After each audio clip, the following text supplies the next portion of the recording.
Assalamualaikum warahmatullahi wabarakatuh. Perkenalkan, nama saya Sri Rahmawati dengan NIM 201130606005, mahasiswa dari Prodi Pendidikan Guru Madrasah Ibtidaiyah, Fakultas Tarbiyah dan Ilmu Keguruan UINSI Samarinda.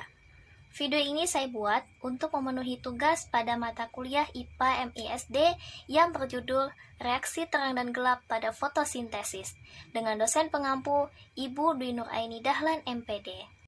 Baiklah, kita langsung masuk kepada pembahasan yang pertama. Menurut kalian, apa sih itu fotosintesis?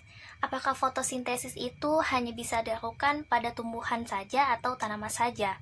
Mengapa sih manusia itu tidak dapat melakukan fotosintesis? Nah, pertanyaan-pertanyaan itu akan terjawab ketika kita atau kalian memahami makna dari serangkaian proses fotosintesis itu sendiri. Baik, jadi pengertian fotosintesis itu adalah proses yang dilakukan oleh tumbuhan untuk menghasilkan energi atau nutrisi dengan memanfaatkan cahaya matahari, terutama tumbuhan yang mengandung zat hijau daun. Selanjutnya, ada bagian-bagian tumbuhan yang berperan dalam fotosintesis. Ada 3. Yang pertama ada batang. Batang itu berfungsi untuk mengangkut air dari akar ke daun untuk proses fotosintesis. Yang kedua ada akar. Akar berfungsi untuk menyerap air yang mengandung unsur hara dan mineral dari dalam tanah. Kemudian yang ketiga adalah daun. Daun berfungsi sebagai tempat berlangsungnya proses fotosintesis. Baik, pembahasan selanjutnya mengenai proses fotosintesis. Jadi, bagaimana sih proses fotosintesis itu sendiri? Proses fotosintesis dimulai dari yang pertama bisa lihat pada gambar. Yang pertama, energi cahaya mencapai sel-sel daun. Dan daun itu yang tentunya mengandung zat hijau daun. Kemudian yang kedua, daun menyerap energi cahaya dan mengubahnya menjadi energi kimia. Dan yang ketiga, udara yang mengandung karbon dioksida masuk ke dalam daun. Yang keempat, karbon dioksida tersebut menyebar di antara sel-sel daun. Yang kelima, akar menyerap air yang dibutuhkan tanaman untuk proses fotosintesis. Air tersebut mengalir dari akar menuju batang kemudian menuju daun. Molekul air dipecah oleh energi cahaya menjadi oksigen dan hidrogen. Molekul hidrogen bergabung dengan molekul karbon dioksida, membentuk glukosa dan hasil fotosintesis yang berupa glukosa tadi akan menjadi makanan tumbuhan dan oksigen yang akan dilepas ke udara. Nah, selanjutnya kita bahas tentang proses reaksi fotosintesis.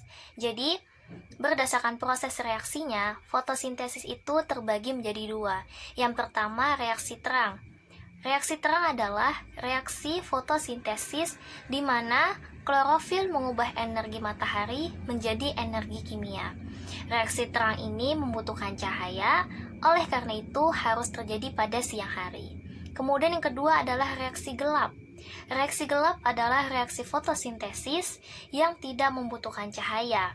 Pada reaksi gelap ini terjadi proses pembentukan karbohidrat melalui pengubahan karbon dioksida dan air. Baik, selanjutnya yang kita bahas mengenai urutan reaksi terang. Jadi, bagaimana sih urutan reaksi terang itu? Bisa dilihat pada gambar di atas ya, teman-teman. Jadi, urutan reaksi terang itu adalah sebagai berikut. Yang pertama, fotosistem 1 menangkap foton. Hal ini mengakibatkan elektron di dalamnya tereksitasi. Yang kedua, terbentuk ion H+, elektron, dan O2. Kemudian, O2 akan dilepaskan ke udara.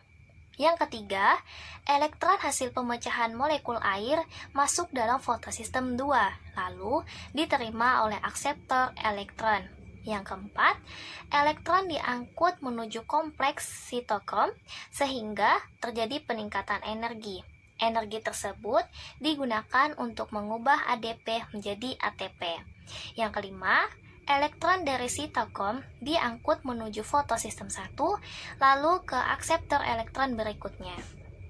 Yang keenam, elektron akan diterima oleh senyawa NADP. Hal ini mengakibatkan terikatnya ion H+ hasil fotolisis air oleh NADP. Pengangkutan elektron inilah yang disebut transport elektron non-siklik. Kemudian yang ketujuh, elektron dari fotosistem 1 akan diangkut menuju akseptor elektron menuju kompleks sitokrom, lalu kembali lagi ke fotosistem 1. Dan yang kedelapan, proses ini berlaku jika kebutuhan ATP kurang mencukupi. Jika teman-teman kurang memahami apa yang saya sampaikan tadi, bisa langsung dilihat pada gambar ya teman-teman. Nah, pembahasan selanjutnya adalah tentang reaksi gelap. Jadi, pertanyaannya pasti sama ya, bagaimana sih urutan reaksi gelap itu? Jadi, teman-teman bisa lihat pada gambar di atas ya, biar lebih jelasnya lagi. Jadi, urutan reaksi gelap itu adalah sebagai berikut. Yang pertama, 6 molekul RuBP memfiksasi 6 molekul CO2 dengan bantuan enzim Rubisco. Akibatnya, terbentuklah 6 molekul dengan 6 atom C yang tidak stabil.